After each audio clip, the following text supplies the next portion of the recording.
dhe mirë se keni ardhur sot në këtë ditë vërtet rëndësishme për ekipin kombëtar shqiptar dhe për Federatën Shqiptare të Futbollit, në të cilën ne do të bëjmë publik emërimin e trajnerit të ri të ekipit kombëtar, i cili është këtu në krahun djathtë timin, zotin Rolando Maran. Në të njëjtën kohë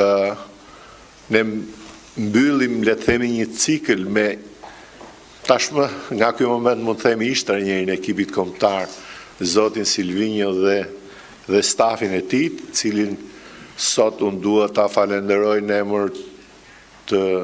Federatës Shqiptare të Futbollit, në emrin tim dhe në emër të gjithë tifozave për kontributin që ka dhënë Silvio, Dori dhe Zabaleta gjatë kësaj periudhe për kombëtarën shqiptare, për rezultatet e arritura. Bashkë kemi kaluar një periudhë vërtet të rëndësishme, me shumë emocione, kemi qesh, kemi qarë, kemi gëzuar bashkë dhe unë për këtë pa dyshim që është pjesë e historisë edhe personale, edhe gjithë futbollit shqiptar, Silvio